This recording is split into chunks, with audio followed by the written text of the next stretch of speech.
G'day, Michael here. This video is about why would you get a Delta, what is good about them, and how do they tick. Okay, I've got a part printing.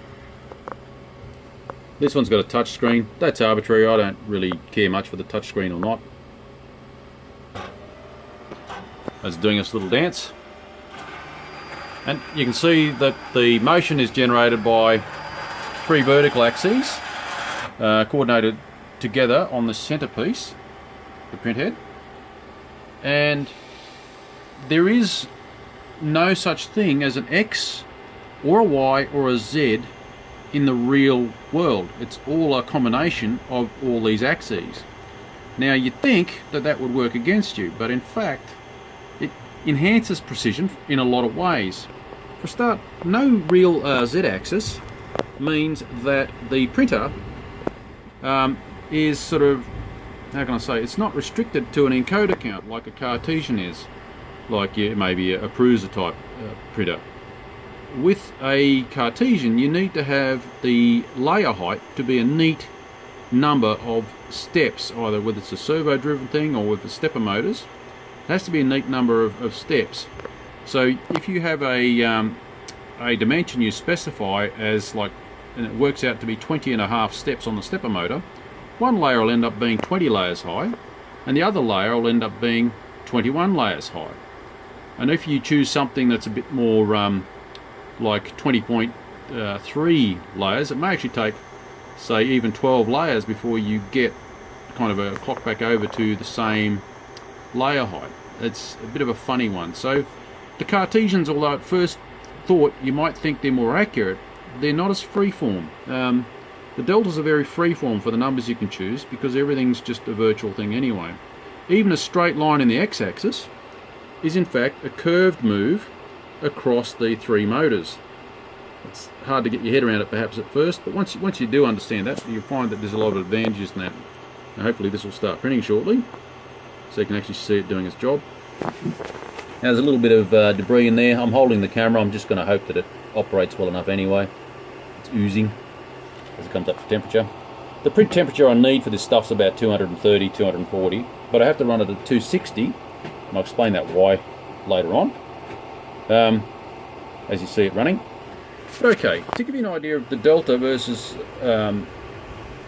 the potential with Cartesians, because you're able to pick a layer height, I'm not sure this is exactly the reason here, but I'm free to do what I need to do here to get this to happen. The right hand part is actually produced by FL Sun. Now I don't know whether I printed on one of these things and did a very sloppy bang up sort of a job, or whether they were just using a Cartesian and couldn't pick a layer height that worked well. I'm going to just assume they did a rough job just to get it quickly out the door kind of thing. The part on the left was actually printed on this printer. Now I was able to print a ridiculously thin layer height because the Delta doesn't care what your layer height is, and you don't have to think about whether it's a neat number of encoder counts or anything like that. That's quite a nasty dollop there. Give me a second. Can I get in there? Okay. Okay, the worst of that dollop's gone. Oh, here we go, it's starting. In any case, on that cowl, on the left-hand side, that last little bit of the angle, which it's hard to explain in this, but it's much flatter than 45 degrees. Now, because I could definitely make the layer height less than half the tip diameter. Now, the tip diameter here is 0.35. I think I made the layer height something like 0.07 or something like that. So you can actually pick any old random number kind of thing as your layer height. It doesn't seem to matter much. I'll zoom in there and hope I don't shake you too much. Now the camera has all sorts of trouble trying to keep up with the speed of this doing the tip. Those rattles are in fact, like each rattle's a tooth happening, so you can see that the Cartesians have no chance of doing this. Now I'm zoomed in very heavily. That part is very small. So I'm asking a lot of the precision of the machine, and I'm letting it run fast. I believe it's doing about 60 millimeters a second. And the perimeter on that would be something like 60 millimeters. I haven't calculated it out, but it's a fair bit. It's a lot more than 3 times a dome because having to go in and out around the edge of the tooth, or the perimeter of the tooth. Alright, In any case, in that time, we've got 31% of the job done already. If I was using a Cartesian, I'd be flat out doing, look, the Delta would probably do 2 or 3 of these for one on the Cartesian, just simply because the Cartesian can't accelerate like this. The acceleration is shared across the 3 motors too. That's part of the reason for the speed. Whereas the Cartesian, each motor is accelerating in one axis, and usually one of them is accelerating the table. So there's a lot of inertia in the table. Whereas this printhead is actually very lightweight. It's certainly less than 100 grams. Alright. Now when this is done, I'll see how it fits in the belt. I hope I've got the design well enough done. Sorry about the shakes. It's very hard at this zoom level.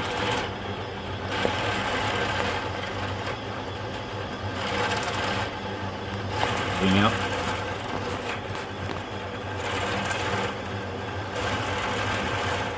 I had nearly 10 times zoom on there, so it's a bit crazy. Like a bit easy to watch now.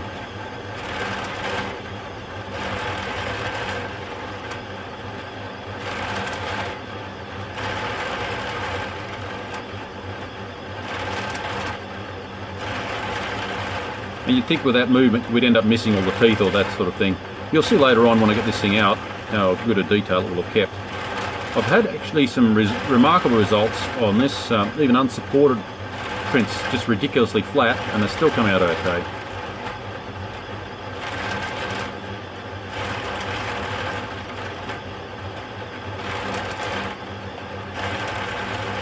The machine is noisy because it's made out of sheet metal, acts as a bit of an amplifier. Nonetheless.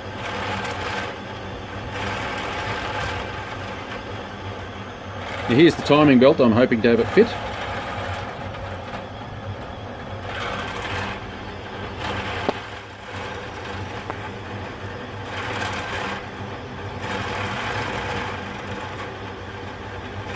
So far I've been printing idlers and things like that, whereas this one I'm actually aiming to have as an active sprocket to drive the belt. I'm printing black PETG. I found that PETG kind of gives me advantages of ABS with the advantages of PLA. There is a bit of a speed penalty using PETG over PLA. PLA is a little bit faster. I reckon you could probably get maybe 20 or 30% more through of PLA, but PETG is not bad. And I'm getting very good interlayer adhesion, so the parts are quite strong. Well, there's the part. I'll pause the video, cool the part, and then I'll take it out, and we'll have a look, see if it does fit this belt. Okay, so I'll grab the part. You can see how tiny it is compared to my hand. So the resolution is, it's a good test of the resolution of the printer. Okay, let's zoom in on that. Get some focus on this thing. It's very hard with the black. You can see how tiny it is.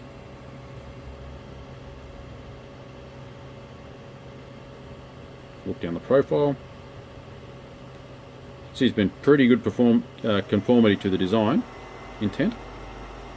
Yeah, I'm very happy with that tooth profile. I'll just get it more accurate. Focus. That's the best I can do with the camera. It is a very small part. Daylight in there, perhaps. Focus. So you can see how tiny it is. We really can overly scrutinise this part. Let's see how the belt fits.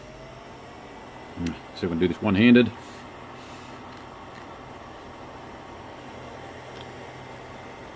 Oh, wow, that's actually beautiful.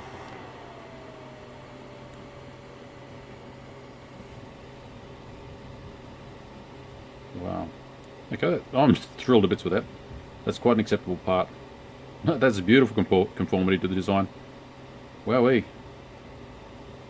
And you were able to scrutinise very heavily by looking through for daylight, and you see the small there as the belt pulls away.